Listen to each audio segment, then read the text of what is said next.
রাজ্য জুড়ে জোর কদমে চলছে এসআইআর প্রক্রিয়া।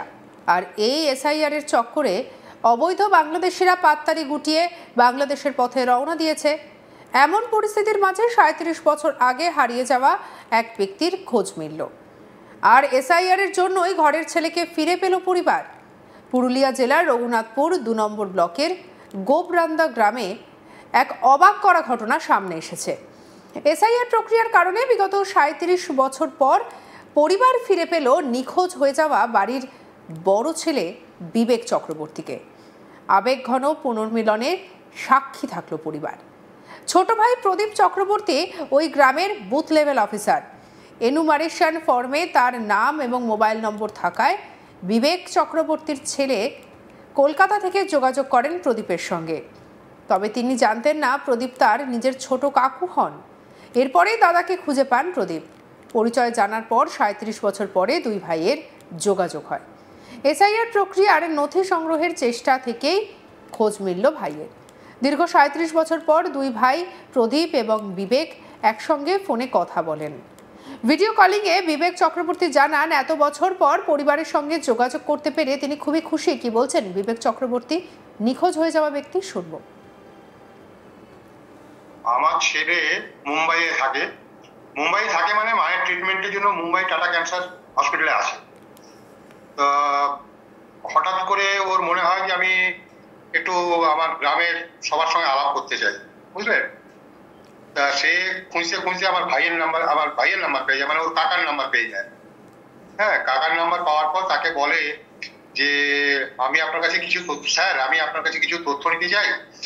2002 সালে বিবেক চক্রবর্তীর নামে আছে কিনা, এবং বলছে বিবেক চক্রবর্তী তার বাবার নাম কি। তো বলেছিল দেবনারায়ণ চক্রবর্তী। বলছে দেবনারায়ণ চক্রবর্তী এখানে 3টে আছে, আপনি একজনের নাম করুন। তো বলছে আমার কাকা আলোক চক্রবর্তী। তখন ও বললো, তুমি তো আমার ভাইপো, তুমি আমাকে স্যার বলছো কেন? এই হলো ব্যাপার। ওরা বলছে 37, আমি বলছি 35। এসআইআর কে অসংখ্য ধন্যবাদ, আপনাদেরকেও অনেক ধন্যবাদ। প্রকাশ করা যাচ্ছে না ভাষায়। আমি খুবই খুশি হয়েছি, পরিবারের সঙ্গে মিলন হয়েছে আমার। আগামী 26 তারিখ আমি যাচ্ছি পরিবারের কাছে। পুরুলিয়া মানে বাড়ি, গ্রাম গোবরান্দা। তো আবেগপ্রবণ হওয়ারই কথা, অনেকদিন পর দাদাকে সবাই খুঁজে পেয়েছে। আমিও তাদের সঙ্গে কন্ট্যাক্ট করে খুবই আনন্দিত। বিবেক চক্রবর্তী, আমি তো এখানে আগে কোচিং সেন্টার করতাম, এখন তো একটু বয়স হয়েছে, এবার চোখের অপারেশন হয়েছে, আপাতত কিছু কাটছি না। এখানে আমার এই বাড়ি আছে দমদম সেন্ট্রাল জেল বা ভিআইপি দিয়ে হলদিরামের পাশেই। অসংখ্য ধন্যবাদ নির্বাচন কমিশনকে, যার মাধ্যমে আমি ভাইকে খুঁজে পেয়েছি। চক্রবর্তী পরিবারের প্রত্যেকে আনন্দে আত্মহারা। এক সরকারি প্রক্রিয়ার সুবাদে ফিরে পাওয়া গেল হারিয়ে যাওয়া পরিবারের সদস্যকে। এই ব্যতিক্রমী ঘটনা এসআইআর প্রক্রিয়ার আবহে রাজ্যের মানুষকে শিকড়ে টানার নতুন দিশা দেখালো। হারানো পরিবার খুঁজে পেল তাদের হারিয়ে যাওয়া বাড়ির বড় ছেলেকে। কি বলছেন প্রদীপ চক্রবর্তী, বিবেক চক্রবর্তীর ভাই, শুনব। দাদা লাস্ট 1988 সালে আমাদের বাড়ি এসছেন, তারপর আর কোনো খোঁজ খবর পাওয়া যায়নি। হ্যাঁ, আমরা অনেক খোঁজ করেছি, আর কোনো যোগাযোগ করে উঠতে পারি নাই। তারপর বাড়ির সঙ্গে করা হয়তো অভিমান ছিল, হ্যাঁ সেটা হয়তো পরিষ্কার করে না, সেই অভিমান করে বাড়ি ছেড়ে চলে গেছে। তারপর আর কোনো যোগাযোগ হয়নি। অনেকবার খোঁজাখুঁজি করার পর বহু চেষ্টা করেছি, কিন্তু 38 বছর হলো কোনো যোগাযোগ হয়নি। এখন হলো আমার প্রথমেই জানাবো আমি নির্বাচন কমিশনকে ধন্যবাদ। তারপর যারা আমাকে নিয়োগ করেছেন, ব্লক আধিকারিক, আমাদের সুপারভাইজার পার্থপ্রতিম দাস, তাকে একদম মানে বলার কিছু আর আমার ভাষা পাচ্ছি না। নিযুক্ত করেছেন, হ্যাঁ বিএলওর দায়িত্ব দিয়েছেন। বিএলওর কাজ করতে গিয়ে এই নম্বরটা হয়তো কোনো কারণবশত ওরা পায়। তারপর ভাইপো আমার সাথে হঠাৎ যোগাযোগ করে যে স্যার এই পরিবারের এই দেবনারায়ণ চক্রবর্তী কাউকে চিনেন? বলে আমাদের গ্রামে তো 3জন দেবনারায়ণ আছে, আমি সব দেবনারায়ণ চক্রবর্তী পরিবারকে চিনি, কিন্তু কারো একটা কোন দেবনারায়ণ একটা পরিবারের একজনের নাম বলতে হবে, তখন একজনের নাম করে আমার দাদার নাম করে ছোটো। তারপর আমি বলি যে আচ্ছা আচ্ছা স্যার স্যার করছে, তখন আমি বলছি আমি স্যার নই, আমি কাকা। তারপরে ইমোশনাল হয়ে পড়ে। 15 মিনিট আর কিছু সেরকম কিছু আমরা কথাবার্তা বলতে পারি না।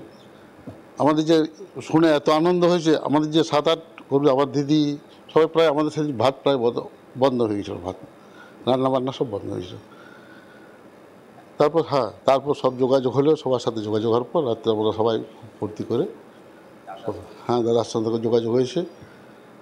দাদা আমার 26 তারিখে আসবে, 27 তারিখে বাড়ি পৌঁছাবে। হ্যাঁ, 2002 সালের তথ্যটা চাইছেন আমার ভাইপো। আর জানতে চাইছেন যে যদি পরিবারের কার সাথে যোগাযোগ হয়, ভাইপো হতে চাইছে যে পরিবারের যদি কার সাথে যোগাযোগ হয়, কলকাতায় দমদমে থাকে, হ্যাঁ ওখানে ভোটার কার্ড হয়েছে, কিন্তু এই তথ্যটাও চাই। আর দ্বিতীয় নম্বর, ওরা আমাদের সাথে যোগাযোগ করার জন্য খুব একটু ভাইপো খুব উৎসাহী ছিল।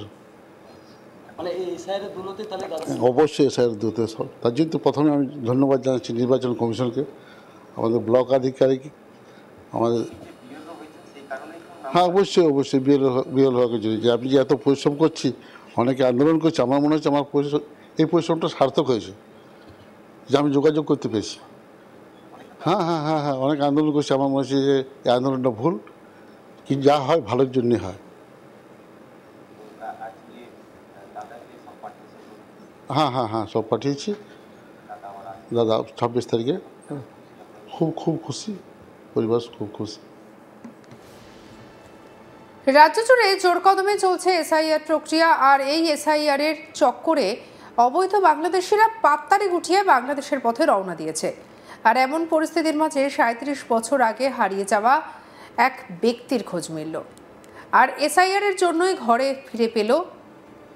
ফিরে পেল ঘরের ছেলেকে। সত্যি পুরুলিয়া জেলার এমন এক ঘটনা নজর কেড়েছে সবার। অনেকেই বলছেন এসআইআর এর ভালো গুণের মধ্যে পরিবারের মধ্যে আবার নতুন করে মেলবন্ধন করিয়ে দেওয়া, এ যেন সত্যি ভাবা যায় না। পুরুলিয়া জেলার রঘুনাথপুর 2 নম্বর ব্লকের গোপরান্দা গ্রামে এই অবাক করা ঘটনাটি ঘটেছে। আর যে ব্যক্তি হারিয়ে গিয়েছিলেন তিনি ঠিক কি বলেছেন শুনবো। আমার ছেলে মুম্বাইয়ে থাকে মানে মায়ের ট্রিটমেন্টের জন্য মুম্বাই টাটা ক্যান্সার হসপিটালে আসে। তো হঠাৎ করে ওর মনে হয় যে আমি একটু আমার গ্রামের সবার সঙ্গে আলাপ করতে চাই, বুঝলেন। তা সে খুঁজতে আমার ভাইয়ের নাম্বার পেয়ে যায়, মানে ওর কাকার নাম্বার পেয়ে যায়। হ্যাঁ, কাকার নাম্বার পাওয়ার পর তাকে বলে যে আমি আপনার কাছে কিছু তথ্য নিতে চাই। 2002 সালে বিবেক চক্রবর্তীর নামে আছে কিনা, এবং বলছে বিবেক চক্রবর্তী তার বাবার নাম কি, তো বলেছিল দেবনারায়ণ চক্রবর্তী। বলছে দেবনারায়ণ চক্রবর্তী এখানে 3টে আছে, আপনি একজনের নাম করুন। তো বলছে আমার কাকা আলোক চক্রবর্তী। তখন ও বললো তুমি তো আমার ভাইপো, তুমি আমাকে স্যার বলছো কেন? এই হলো ব্যাপার। সঙ্গে রাখুন আজ তাক বাংলাকে, লাইক কমেন্ট শেয়ার সাবস্ক্রাইব করতে ভুলবেন না।